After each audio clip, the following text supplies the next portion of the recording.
পালাবো না, পালাবো না, পালাবো না, যাই না তাদের দেখা, ওদের সারা দেশটা এখন লাগে ফাঁকা ফাঁকা। খেলা কার?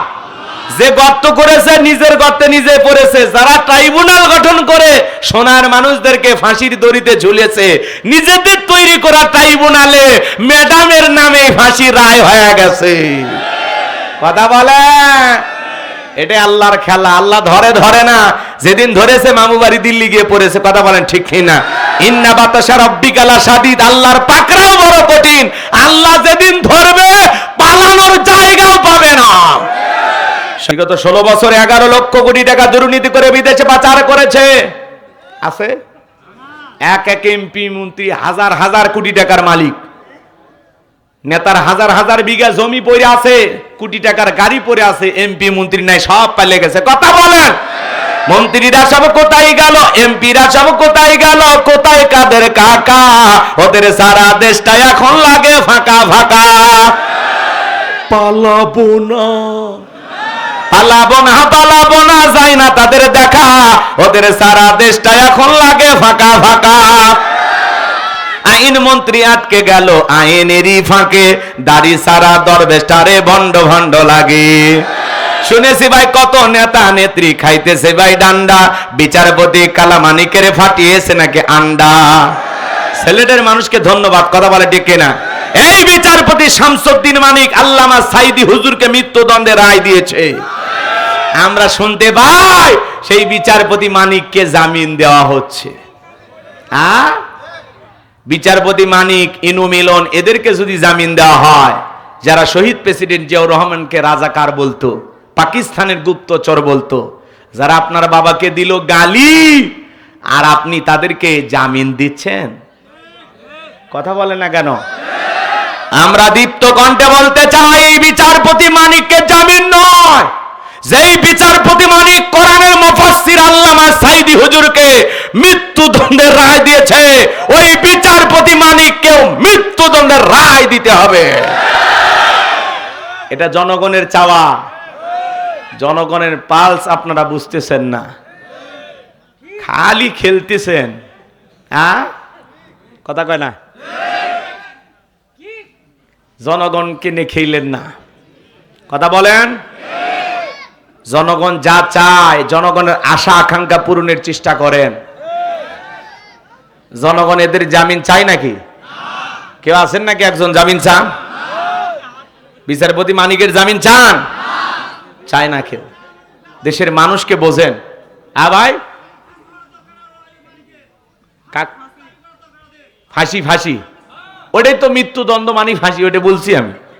আচ্ছা ঠিক আছে, ফাঁসি দেওয়া লাগবে। ভাইয়ের কথা ঠিক আছে তো। এদের বাহিরে আসার কোনো অধিকার নাই। এরা জুলাইয়ে যারা আন্দোলন করেছে তাদেরকে রাজাকারের বাচ্চা বলে গালি দিয়েছিল। কথা বলেন ঠিক কিনা?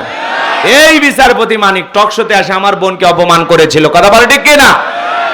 আমার ভাইয়েরা, কেন যেন এলোমেলো হচ্ছে আমরা বুঝতে পারতেছি না। দেশকে আমরাই চালাইতেছি নাকি অন্য কোনো দেশ আমাদেরকে চালাইতেছে আমরা বুঝতে পারতেছি না। কথা বলেন ঠিক কিনা? খালি সংবিধানের দোহাই দেওয়া হচ্ছিল। 16-17 বছর যারা ক্ষমতায় ছিল ওরা একই অজুহাত, সংবিধানের বাইরে কিচ্ছু হবে না। এই ডায়লগ আইনমন্ত্রী ছিল ওবায়দুল কাদেরের ছিল। এখন কিছু লোক সেই ডায়লগটাকে কপি করছে।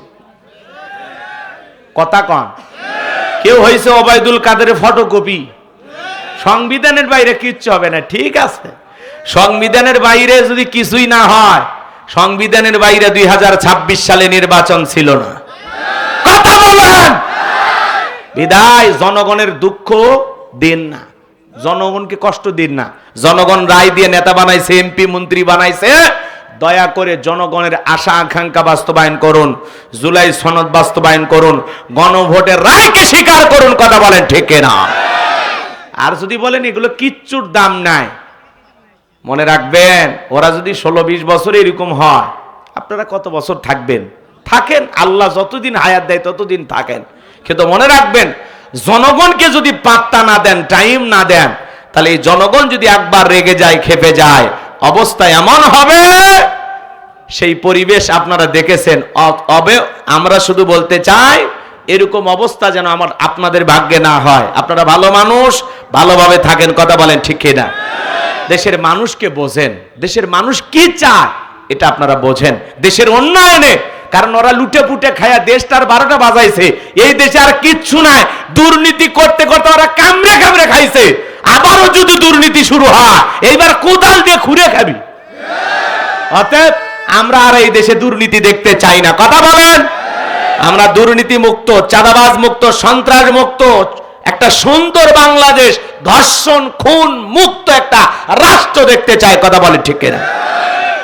একটা নিরাপদ দেশ আমরা দেখতে চাই। আল্লাহ যারা ক্ষমতায় গেছে তাদেরকে সঠিক বুঝ দান করুন। জনগণের কল্যাণে, দেশের মানুষের কল্যাণে আল্লাহ তাদের কাজ করা তৌফিক দান করুন। বিদায় সংবিধান এমন কোন পবিত্র জায়গা না যেখানে হাত দিলে গুনাহ হবে। আপনারা দেশের মানুষের দিকে তাকায় এটা সংশোধন করেন, কথা ক্লিয়ার? হ্যাঁ, দেশের মানুষের জন্য সংবিধান, মানুষের জন্যই সংবিধান, রাষ্ট্রের জন্যই সংবিধান। রাষ্ট্রের মানুষ যা চায় তাদের অধিকারকে প্রাধান্য দিতে হবে, কথা বলে ঠিক কিনা? আমি যে কথা বলতে চাচ্ছিলাম, তাহলে বাংলাদেশ কি করা লাগবে? একটা যাকাত মন্ত্রণালয় চালু করা লাগবে।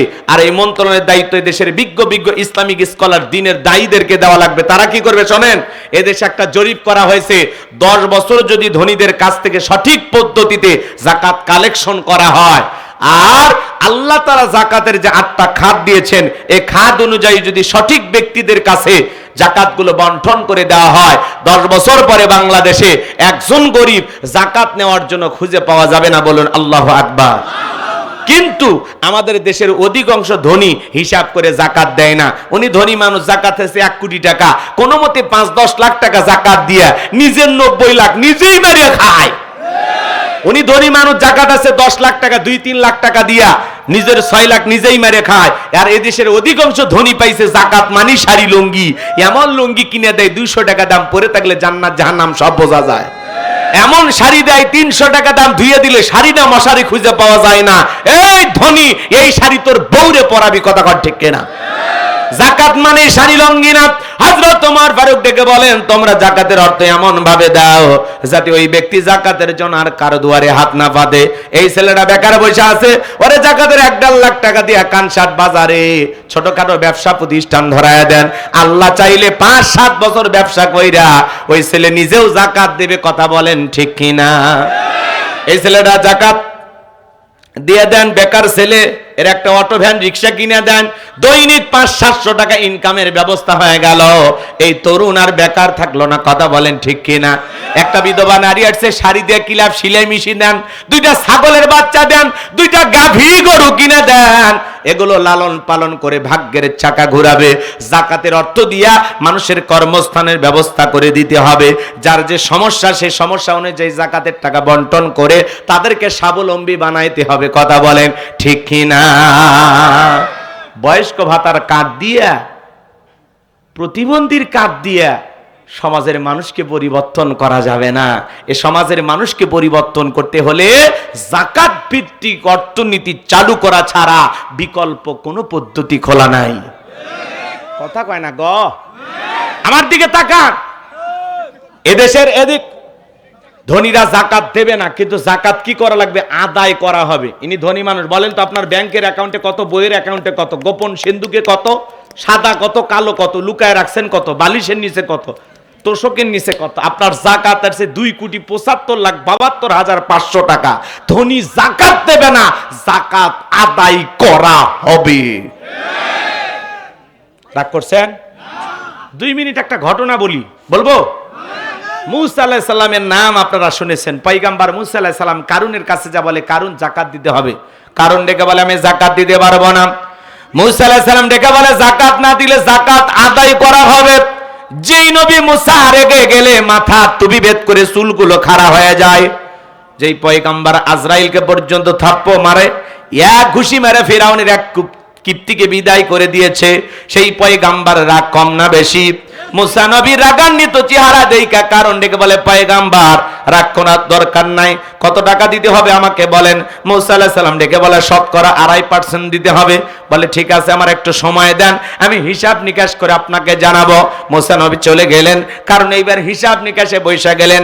এই কারণকে আল্লাহ পাক এত সম্পদ দিয়েছিলেন, 70টা উট লাগতো চাবি বহন করতে। চাবি যদি এত হয় তালা কত, আর তালা যদি এত হয় সিন্ধুকে মাল কত, ছোট মাথায় ধরবে না। কারণ এইবার হিসাব নিকাশ কইরা দেখে হাজার হাজার কর্মচারী দিয়া সারাদিন সারা রাত যদি জাকাতের টাকা দেওয়া হয়, এরপরে টাকা শেষ হবে না। এমনি তো কৃপণ, পায়ে স্যান্ডেল দেয় না ক্ষয় যাবে বলে, গায়ে জামা পরে না ছিঁড়ে যাবে বলে, সেই কৃপণকে এত টাকা জাকাত দিতে পারে না। সে তখন একটা গভীর ষড়যন্ত্র করলো। এলাকা একটা 2 নাম্বার মহিলা ছিল, নাম হলো সবদা। সবদা নামের পতিতার কাছে যা বলে, সবদা রে, তোরে আমি 2 বস্তা টাকা দিব অ্যাডভান্স হিসেবে, আজকে 1 বস্তা টাকা দিলাম, আর আগামীকালকে সাক্ষী দেওয়ার পর আর 1 বস্তা টাকা দেব। বিনিময়ে আল্লাহর নবী মুসা আলাইহিস সালাম যেই মজলিসে দাঁড়ায়া আল্লাহর পথে মানুষকে আহ্বান করবে, ওই ভরা মজলিসে দাঁড়ায়া একবার শুধু বলবি, নবী মুসা আলাইহিস সালাম দিনের বেলায় ওয়াজ করে আর রাতের বেলা আমি সবদার সাথে রাত কাটায়, বাস এতটুকু কথা বললে এনাফ, বাকি যা করার আমি করব।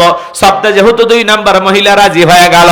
পরের দিন সকালবেলা আল্লাহ নবী মুসা আলাইহিস সালাম হাজার হাজার জনতার সামনে বয়ান করতেছেন, ওয়াজ নসিহত করতেছেন, মানুষকে আল্লাহর পথে দাওয়াত দিতেছেন। ওই ভরা মজলিসে মুসা আলাইহিস সালামের আলোচনা শোনার পরে সবদার পাষাণ হৃদয় গইলা চোখ দিয়া পানি ঝরতেছে, জোরে কোন মারহাবা। কারণ ইশারাতে বলে দাঁড়াও, বলেন আর একটু শুনি। 2 জন লোক পাঠায় দিল, ওরা 2 জন 2 হাত ধরে ভরা মজলিসে সবটাকে জোর করে দাঁড় করা দিল। যখন কারো লাভ করে দাঁড়ায়, বলে মুসা রে ওয়াজ বন্ধ কর, তাকায় দেখ 2 নাম্বার মহিলা দাঁড়াইছে। মহিলাটা 2 নাম্বার না 1 নাম্বার, মুসা নবী কি জানে? রতনে রতন সেনে কথা বলেন ঠিক কিনা? আলেম ওলামা যখন হক কথা বলে, সুদের কথা বলে, ঘুষের কথা বলে, আল্লাহর আইনের কথা বলে, এক শ্রেণীর লোক ডাইরেক্ট বলে হুজুর আপনার ওয়াজ বন্ধ করেন, আপনার ওয়াজ লাইন ছাড়া। আলেমদের হক কথা বলতে বাধা দেয় যারা, ওরা হলো ডিজিটাল কারণ, কথা বলেন ঠিক কিনা? মসজিদে দাঁড়ায় সুদের ওয়াজ করা জানা সুদখোর সভাপতি হয়ে গেছে। বাংলাদেশের মসজিদের না গো, ভারতের পাশে ভারত, তো রাগ করছেন আপনারা? সুদখোর ঘুষখোর এরা হচ্ছে মসজিদের সভাপতি সেক্রেটারি। চাপায় নাই আল্লাহওয়াল্লাহরা হচ্ছে। আরে নাই, রাগ করছেন আপনারা? হক কথা বলা জানা মসজিদের ইমামকে ধমকায়, হুজুর বুঝে শুনে কথা বলেন। বোঝেনি তো, আমি তো বেতন দিই, আমি মানে হুজুরকে ওর চাকর মনে করে। কথা কয়, হক কথা বলা লাগবে। আলেমদেরকে বাড়ির চাকর মনে করবেন না। ইমামকে যদি সম্মানই না দিতে পারেন, তার পিছনে দাঁড়ায় নামাজ কেমনে পড়েন? কথা কয় না? ইমাম হলো নেতা, তারে যদি প্রাপ্য সম্মানই না দেন, তার সাথে ধুমকি দিয়া ধামকি দিয়া চোখ রাঙাইয়া বেয়াদবি বলক আচরণ করেন, আবার তার পিছনে দাঁড়ায় কেমনে ইক্তেদা করেন? কথা কয় না গো। ওই ইমামের প্রতি শ্রদ্ধা, সম্মান, ভক্তি, ভালোবাসা যদি না থাকে, আপনার নামাজ হবে না। ইমামকে সম্মান দেয় না, চাকরের মতো ব্যবহার করে, আবার তার পিছনে দাঁড়ায় আল্লাহু আকবার। আমার নামাজ শেষে বলছে, কি করছেন? আপনি মানুষ, বেতনগুলো ফাও নিচ্ছেন, খাচ্ছেন, আর বয়লের মতো মোটা হচ্ছে। বেতনটা হালাল করেন। কি হুমকি ধুমকি দিয়ে কথাবার্তা, সাবধানে বয়ান করবেন। কি বয়ান করেন আপনি? সুদের ওয়াজ করেন মানে? কে কইছে? আপনি বদ্দার ওয়াজ করবেন, আছে না নাই? হ্যাঁ, আর হুজুর রাজনীতির ওয়াজ করা যাবে না। রাজনীতি হলো ওদের বাপ দাদার পৈতৃক সম্পত্তি। হুজুরের রাজনীতি করবে, এই বেটা হুজুরের এখন এমপি হয়ে সংসদে ঢুকছে, যে ময়দানে বক্তা ও আবার সংসদের এমপি। কথা কয়, মুফতি আমির হামজা ভাই এমপি হয়েছে না? সব সময় প্রতিবাদমূলক কথা বলেন। আমাদের বাংলাদেশের একজন বিদ্যুৎ মন্ত্রী আছে না, উনি বলতেছেন যে আগের মানুষ 5 লিটার তেল তুলতো, এখন সেই লোক 15 লিটার তেল নিচ্ছে, এই জন্য তেলের সংকট। কথা কি বুঝতে পারতেছেন? উনি আবার বলেন এই দেশে মুক্তিযুদ্ধ এদিক খেয়াল করেন, ধর্মভিত্তিক রাষ্ট্র গঠনের জন্য এই দেশে মুক্তিযুদ্ধ হয়নি। তাহলে কিসের জন্য হয়েছে? বাওয়ালি জ্ঞান গাওয়ার জন্য, লাফালাফি করার জন্য, রং তামাশা করার জন্য, দেশের মানুষকে বেঈমান মারার জন্য।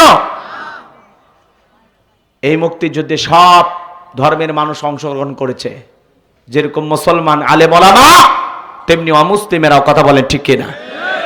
বিদায় ধর্মভিত্তিক একটা দেশ রাষ্ট্র যদি না চলে কি দিয়ে চলবে? হ্যাঁ, তো এই কথা বলেছেন তিনি। আর এই কথার প্রতিবাদ করতে গিয়ে মুফতি আমির হামজা ভাই বলেছেন বিদ্যুৎ মন্ত্রী হলো ইসলাম বিদ্বেষী, উনি একজন নাস্তিক। এই কথা বলেছেন, তুমুল সমালোচনা, চতুর্দিকে সমালোচনা শুরু হয়ে গেছে এবং আমির হামজা ভাইয়ের বিরুদ্ধে 100 কোটি টাকা মানহানির মামলা দায়ের করা হয়েছে। আমির হামজা ভাই বলতেছে এগুলো মামলা দিয়ে আমারে দমানো যাবে না, আমি আয়না ঘরে থাকা মানুষ, কথা বলে ঠিক কিনা? বিদায় মামলা হামলা দিয়ে আলেমদেরকে থামানো যাবে না। প্রত্যেকটা নেতা মন্ত্রী কথা বলতে হলে সতর্ক হয়ে কথা বলতে হবে। ধর্মভিত্তিক রাষ্ট্র চান না মানে কি চান? 95% মুসলমানের দেশে আপনি কি চান? আপনি মুসলমান, আপনার নামের আগে মোহাম্মদ লাগান, আর আপনি ইসলাম পছন্দ করেন না, টুপিওয়ালা দাড়িওয়ালা দেখতে পারেন না। হ্যাঁ, কথা বলেন না কেন? হক কথা বলতে হবে। এই কণ্ঠ থেমে যাবে সেই দিন, মালিকের ডাক আসবে যেই দিন। বাতিলের রক্ত চক্ষু থেকে আমরা কণ্ঠ থামাবো না, কথা বলে ঠিক না? কথা সাবধানে বলবেন, সতর্ক হয়ে বলবেন। মানুষ কষ্ট পায়, পুরো দেশের মানুষ কষ্ট পায়, এমন বক্তব্য দেওয়া থেকে নিজেকে বিরত রাখবেন, দেশের মানুষ সম্মান করবে, কথা বলেন। ধর্মভিত্তিক রাষ্ট্র আমরা চাই, সকল ধর্মের মানুষের স্বাধীনতা চাই। এটা মুসলমানের দেশ, এটা আলেম ওলামাদের দেশ। এই দেশে অমুসলিমেরা বসবাস করবে, নিরাপদে থাকবে। অমুসলিমেরা আমাদের কাছে কেমন থাকবে? ডিমের ভিতরে কুসুম যতটা নিরাপদ, মায়ের কোলে সন্তান যেরকম নিরাপদ, অমুসলিমেরা মুসলমানেরা যেই জনপদে ক্ষমতায় থাকবে, জামায় আদরে থাকবে, তাদের পরিপূর্ণ ধর্ম পালনের স্বাধীনতা দেওয়া হবে। বিদায় ধর্মভিত্তিক রাষ্ট্র এই দেশ হবে না, এটা ভাবেন কেমনে? একটু কথাবার্তা মাপযোগ করে বলা লাগবে। যারা মুক্তিযোদ্ধা করেছে তাদের কাছে যা শোনেন, তারা ইসলাম চায় কিনা, তারা এই দেশে ধর্ম চায় কিনা, কথা বলেন। যান মুক্তিযোদ্ধাদের কাছে যা বলেন, তারা কেন রক্ত দিয়েছিল, কেন দেশ স্বাধীন করেছিল, তাদের বক্তব্য না শুনে মন গড়া বক্তব্য দেবেন না। রাগ করতেছেন? আমার ভাইয়েরা, আলেমদের বিরুদ্ধে নানামুখী ষড়যন্ত্র বিগত বছরগুলোতে ছিল, এখনো চলমান থাকতে পারে। এই জন্য আমরা ঘাবড়াবো না, কখনো কষ্ট পাবো না। এই যুবক বসেন।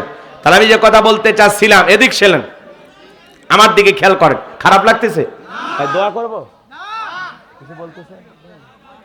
আমার ভাইয়েরা গভীর মনোযোগ দিয়ে কথাগুলো শুনে যান, কারণ এইবার ডেকে বলে শ্রদ্ধা, তুমি দাঁড়িয়ে গেছো, তোমার যা বলার তুমি বলো, আমি তোমার সঙ্গে আছি। এইবার শ্রদ্ধা বলতেছে, কারণ আমি যেহেতু দাঁড়িয়ে গেছি বলার জন্য আমাকে বলতে দাও, তুমি বসে পড়ো। কারণ এইবার বসে পড়লো। শ্রদ্ধা এবার ডেকে বলে, জনগণ শোনো দিয়া মন, আমি জীবনে কোনোদিন মুসা নবীকে দেখি নাই। আজকে মুসা নবীর আলোচনা শোনার পরে আমার পাষাণ হৃদয় গইলা গেছে। আমি সিদ্ধান্ত নিয়েছি আর খারাপ কাজ করব না, অশ্লীল কাজ করব না। আমি তওবা করে ঈমান আনতে চাই, বলুন আল্লাহু আকবার। আমার ভাইয়েরা, এইবার শব্দটাকে বলতেছে, ও জনগণ, এ কারণ কেন লাফালাফি করতেছে আপনারা কি জানেন? গতকাল রাত্রিতে কারণ আমার বাড়িতে গিয়েছিল, আমার 2 বস্তার টাকা দেবে বলে ওয়াদা করেছে, অ্যাডভান্স হিসেবে আমাকে 1 বস্তার টাকা দিয়েছে। আজকে সাক্ষী দিলে আমাকে আর 1 বস্তা টাকা দিবে, বিনিময়ে আমাকে কথা বলতে হবে। নবী মুসা দিনের বেলা বাস করে আর রাতের বেলা আমি সবদার সাথে রাত কাটাই, কিন্তু আপনাদেরকে সাক্ষী রেখে বলতেছি, মুসা নবীর চরিত্র ফুলের চাইতেও পবিত্র। ওই কারণ হলো আমি সবদার নিয়মিত ভক্ত, বলুন আল্লাহু আকবার। ওয়া মাকারু ওয়া মাকারাল্লাহ ওয়াল্লাহু খায়রুল মাকিরিন। খেলা কার? যে গর্ত করেছে নিজের গর্তে নিজে পড়েছে, যারা ট্রাইব্যুনাল গঠন করে সোনার মানুষদেরকে ফাঁসির দড়িতে ঝুলিয়েছে, নিজেদের তৈরি করা ট্রাইব্যুনালে ম্যাডামের নামে ফাঁসির রায় হয়ে গেছে, কথা বলে।